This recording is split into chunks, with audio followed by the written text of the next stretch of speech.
हाँ बच्चे, नेक्स्ट देखिए, कोफिशिएंट ऑफ म्यूचुअल इंडक्शन।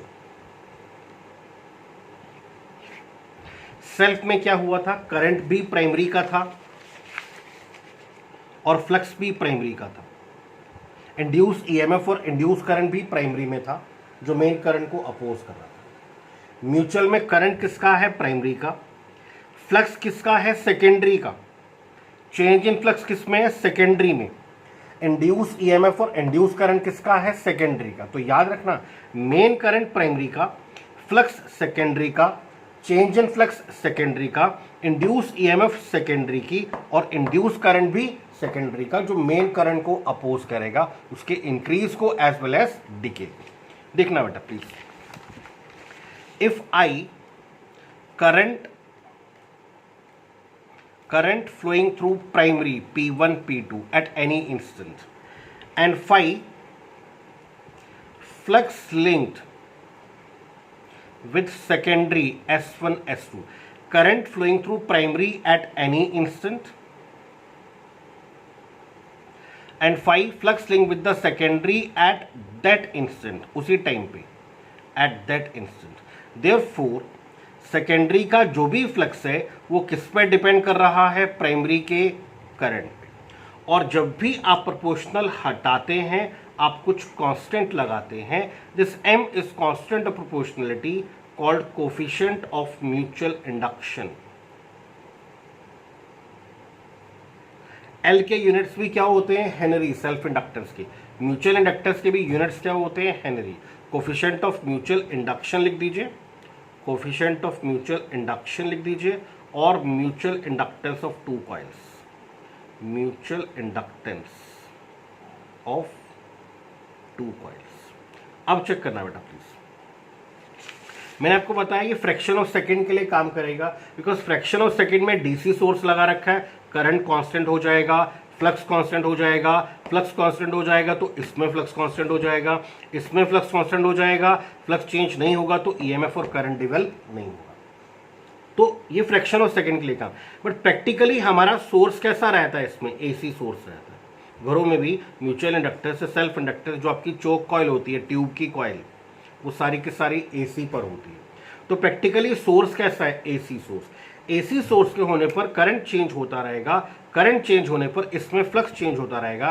तो क्या आता है, EMF develop within the secondary, EMF develop within the secondary is minus of d phi by d t, and we know phi is equal to M I, this phi is equal to M I. M constant है बाहर, ये आपको मिलेगा d I by d t. If d I by d t is 1, अगर d I by d t unity है, therefore E is equal to minus m और m is equal to minus e. Hence, coefficient of mutual induction या mutual inductance of two coils is numerically equal to EMF induced in one coil whenever the rate of change of current through its neighboring coil is unity। इसको समझना थोड़ा सा। आपके पास ये primary coil, आपके पास ये secondary coil. Primary में हर एक सेकेंड में D I by d t unity होने का मतलब, न्यूमिनेटर में जो वैल्यू है करंट नहीं है, this is change in current in every 1 second. हर एक सेकेंड में 1 एम्पियर करंट चेंज हो रहा है। तो सोर्स कैसा है, AC. After 1 second current is 1 ampere, 2 second current is 2 ampere, after 3 second 3 ampere, after 4 second फिर 2 एम्पियर, आफ्टर 5 सेकेंड फिर 1 एम्पियर, आफ्टर 1 सेकेंड फिर 0। तो करंट हर एक सेकेंड में 1 एम्पियर करंट चेंज हो रहा है प्राइमरी में। उस करंट के चेंज होने से सेकेंडरी में फ्लक्स चेंज हो रहा है, उस फ्लक्स के चेंज होने से सेकेंडरी में जितना ईएमएफ डेवलप होगा that is equal to mutual inductance of two coils. तो mutual inductance of two coils is numerically equal to EMF induce in one coil whenever the rate of change of current d I by d t through its neighbouring coil is unity. इसको आप कह सकते हैं mutual inductance of two coils या coefficient of mutual induction. कुछ आपका एक छोटा सा, जैसे आपने पढ़ा था डेरिवेशन में, self inductance of a long solenoid, इसी तरह से आपका self mutual inductance of long solenoid आपको लेना है। तो उसमें आप क्या करेंगे, मैग्नेटिक फील्ड प्राइमरी की कितनी होगी, ये टॉपिक यहाँ फिनिश है। नेक्स्ट टॉपिक है mutual inductance of long solenoid, इसमें म्यूचुअल कर देना। Magnetic field within the primary is mu not n i, इसको आप लिख देना, प्राइमरी की टर्म्स ले लेना N1/L। तो magnetic field of the primary, यही मैग्नेटिक फील्ड सेकेंडरी की ले लेना। सेकेंडरी की एक टर्न का एरिया ले लेना A, तो सेकेंडरी की एक टर्न का फ्लक्स आपको मिल जाएगा, क्योंकि मैग्नेटिक फील्ड प्राइमरी की सेकेंडरी से लिंक करती है।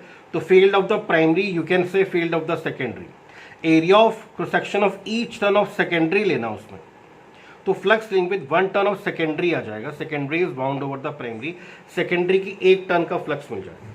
सेकेंडरी की टोटल टर्न्स N2 मान लेना, तो सेकेंडरी का टोटल फ्लक्स मिल जाएगा, और सेकेंडरी का टोटल फ्लक्स जो होगा that is phi is equal to MI। तो यहां से आपको M की वैल्यू मिल जाएगी, MI दोनों साइड से cancel, this is N1 N2 A/L, this is the mutual inductance of two long solenoids. Complete करना बेटा।